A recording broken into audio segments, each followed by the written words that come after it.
नमस्कार दर्शकों, आप सभी को आपके अपने चैनल धर्म ज्ञान 999 में हृदय से स्वागत और अभिनंदन है। चलो शुरू करते हैं आज का रोचक वीडियो।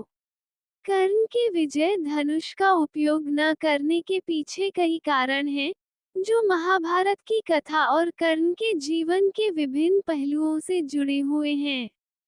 इसका विस्तार पूर्वक विवरण इस प्रकार है। नंबर 1, विजय धनुष का इतिहास।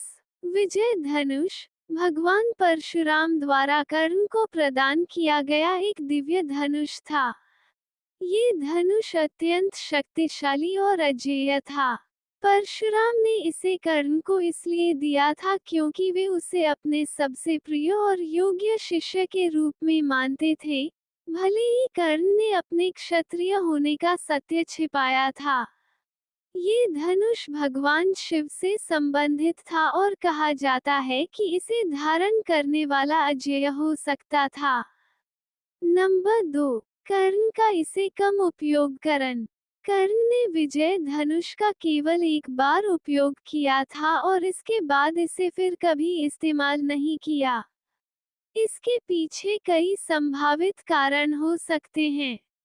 शाप का प्रभाव। परशुराम ने कर्ण को ये शाप दिया था कि जब वह सबसे कठिन परिस्थिति में होगा, तब वह अपने शस्त्र विद्या का स्मरण नहीं कर पाएगा। इस शाप का असर कर्ण पर पड़ा और उसने युद्ध में अपनी समस्त क्षमता का उपयोग नहीं कर पाया, जिससे वह विजय धनुष का प्रभावी ढंग से उपयोग नहीं कर सका। सम्मान और मर्यादा। कर्ण एक महान योद्धा था, लेकिन वह अपनी मर्यादा और नैतिकता के लिए भी जाना जाता था।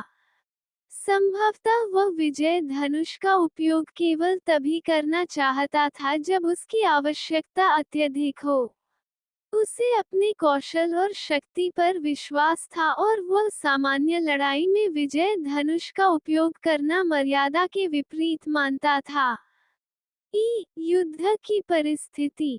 महाभारत के युद्ध के दौरान कई महत्वपूर्ण घटनाएं घटी, जैसे कि कर्ण का रथ का पहिया जमीन में धंस जाना और अर्जुन के साथ अंतिम मुकाबला।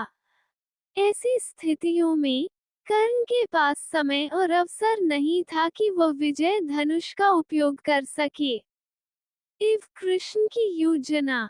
महाभारत में भगवान श्री कृष्ण की भी एक महत्वपूर्ण भूमिका थी। कर्ण और अर्जुन के बीच युद्ध में कृष्ण ने अर्जुन के सारथी के रूप में कर्ण की शक्ति को सीमित करने के लिए योजनाएं बनाई थीं। इससे कर्ण को अपनी पूरी क्षमता से लड़ने का अवसर नहीं मिला। नंबर 3, विजय धनुष का एकमात्र प्रयोग। कर्ण ने विजय धनुष का उपयोग तब किया जब वह जरासंध के साथ युद्ध में लड़ा था। उसने उस युद्ध में विजय प्राप्त की थी और विजय धनुष की शक्ति को महसूस किया था।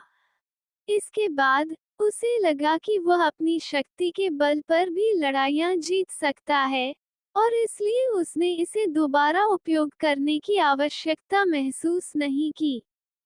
नंबर 4, धर्म और नियति का प्रभाव। महाभारत की कथा में धर्म, कर्तव्य और नियति का भी विशेष महत्व है। कर्ण की नियति ये थी कि वह अपने जीवन में महानता प्राप्त करने के बावजूद कुछ सीमाओं में बंधा रहेगा। विजय धनुष का कम उपयोग भी उसी नियति का हिस्सा माना जा सकता है। नंबर 5, परशुराम का शाप। परशुराम ने कर्ण को शाप दिया था कि वह अपने सबसे मुश्किल समय में अपनी शस्त्र विद्या को भूल जाएगा।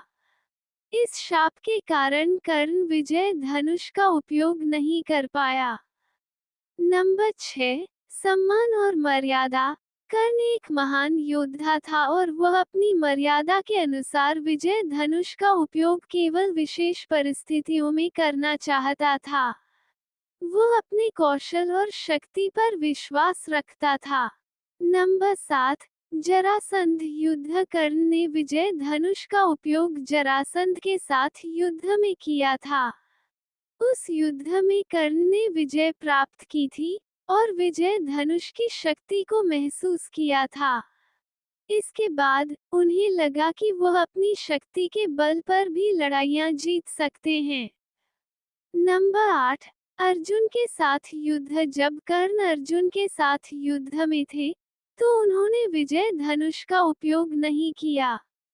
इसका कारण ये था कि वह अर्जुन के साथ एक निष्पक्ष युद्ध करना चाहते थे, और विजय धनुष का उपयोग करने से यह निष्पक्षता भंग हो जाती।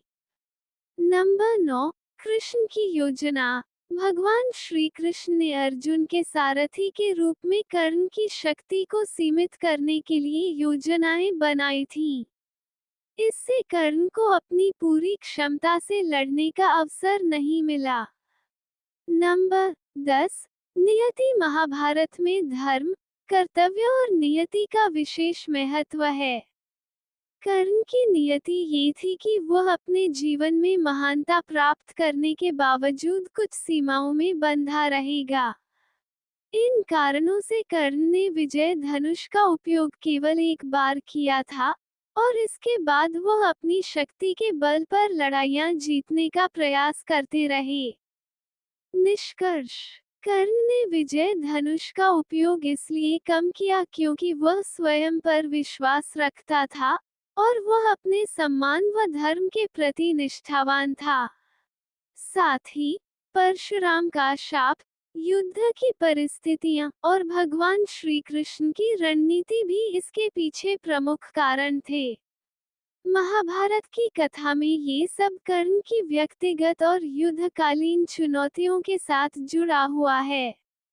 वीडियो अच्छा लगा हो तो चैनल को सब्सक्राइब, लाइक, शेयर और कमेंट करना ना भूलें। धन्यवाद। जय सनातन धर्म और संस्कृति। जय श्री कृष्णा जी।